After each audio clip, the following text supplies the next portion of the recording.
Now, the truth is, most of us don't really get too excited about the things that we need to do in order to achieve our goals. We get excited about the outcome. It's like, oh, I want to lose 20 pounds. That can be quite exciting. Or I want to earn 100 grand this year, or whatever the goal might be.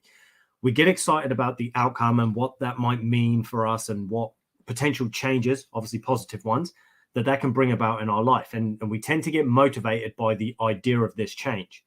The catch is most of us then kind of realize what's going to be required of us in order to achieve those particular outcomes, and we start to lose motivation. And often it's because we perceive these things as being too stressful, too hard, too difficult, too challenging. It's too much of a life overhaul, and basically the cost is way too great to achieve this thing. So we tend to fall off the bandwagon quite a lot, because we know if we achieve that goal, we're going to feel happy and more motivated, and we're going to be able to celebrate and obviously be grateful for achieving that particular outcome. The catch is, for most of us, is we fail to celebrate our small wins along the way. So it feels like, oh, I've got to wait months or even years before I get to this particular outcome and I can finally be happy. But one of the things that I found is very good and very effective, essentially, at helping us to stay on track and give us the opportunity to congratulate ourselves along the way, is to make sure that we focus on the process, not just the outcome. So I've spoken about this type of thing with you guys before when we're talking about growth mindset versus fixed mindset and so on. But what I'm talking about here is like a specific strategy or tactic that you can use to kind of make sure that you're living in that space of growth mindset rather than just fixed. Now, luckily for us, is most of us humans, to be honest, we're pretty simple creatures.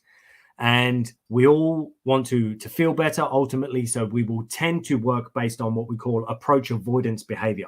And we will approach or move towards things that make us feel good. And we tend to move away or avoid things that make us feel bad. Generally speaking, there are some sick, twisted reasons as to why we don't sometimes. But that's for another video. So generally speaking, that's how we work. Now, believe it or not, one of the easiest ways for us to get what we would call a dopamine hit. So for those of you that don't know, dopamine is essentially a neurotransmitter, and it's one of the key neurotransmitters that is linked to reward and our reward and pleasure center. So anytime we do something that we perceive as good, we get a hit of dopamine.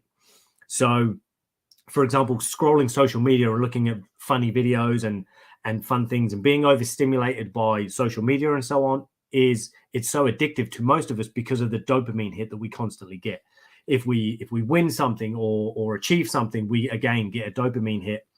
And what this essentially does is train us to try and keep repeating that behavior. Well, a very simple and effective way that we can achieve this when we're trying to move towards our goals, believe it or not, is a simple checklist.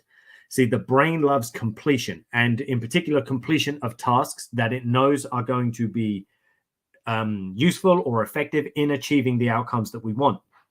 So just simply having a checklist of the things that we need to do in order to achieve the outcomes, and actually holding yourself accountable enough to tick off those check boxes each day, is a great way to keep you on track. And what you will find is the longer the streak continues, quite often, the greater the dopamine hit will be, providing you're actually moving towards the goal, of course. So you want to have things on the list that are, of course, going to be effective. Don't just have random things on there. I'm sure you guys, maybe in the past, you've had to-do lists where you've almost deliberately added things on to the list just so you could tick them off. So it looks like you've got more done throughout the day. Well, that's because you're looking for or searching for that dopamine hit. And we don't necessarily recognize it consciously, but that's what's going on. We want this sort of feel-good hit. So we add things on the list because then it makes us look like we've accomplished more.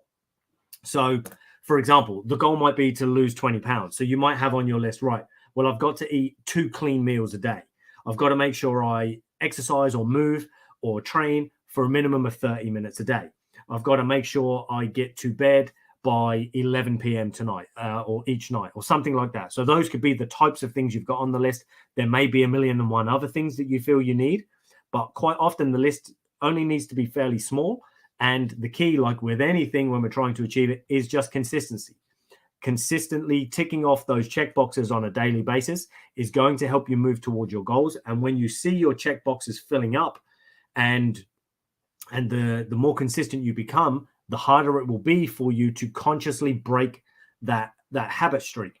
So unfortunately, sometimes we will accidentally fail. So I literally, the last 2 days, just broke a streak of my own. I was on 236 days of a technique called stacking, which is a form of journaling that I do through the coaching program I work on with my own coach.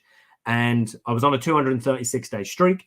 And then just randomly on Sunday, somehow I forgot to complete my stack. Well, the catch-22 is mine is all logged electronically in an app. So there's no way I can't even like go back and cheat it, if you know what I mean, unless I reset the date and time on my phone back a day and so all that.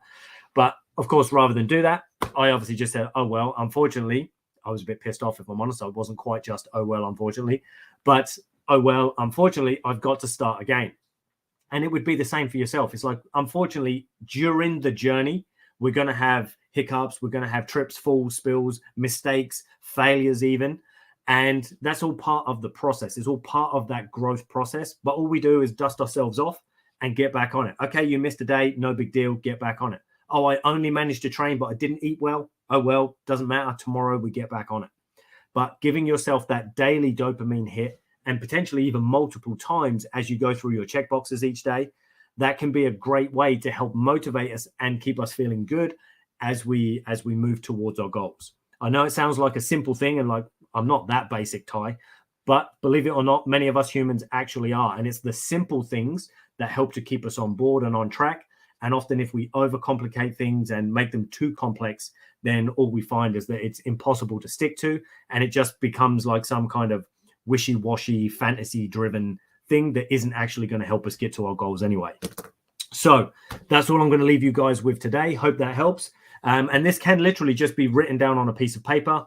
The way I tend to do it, as I say, some of my stuff I track through my coach's app, and then other things, if they're not related to what we're doing in that coaching program, then I literally just have Excel spreadsheets, and I set those up, put in the particular tasks that I want to hit each day, whether it's related to my training, my nutrition, my sleep and recovery, things that I maybe need to do in my relationship with my partner or my daughter, or even business tasks, whether it's reaching out to new potential leads, whether it's getting back to people for sales calls, whether it's getting into content creation or planning out my lives for you guys and things like that.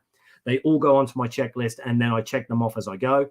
And believe it or not, just like you guys likely would, I feel much better when I see that I'm ticking those off, and it actually annoys me and pisses me off when I have gaps and days where I'm not ticking the boxes. So I'll leave that with you today, guys. Hope that helps. Any questions on this, or if you want me to provide you with templates and things, just let me know in the comments below. And if not, I look forward to seeing you all in my next video. Take it easy.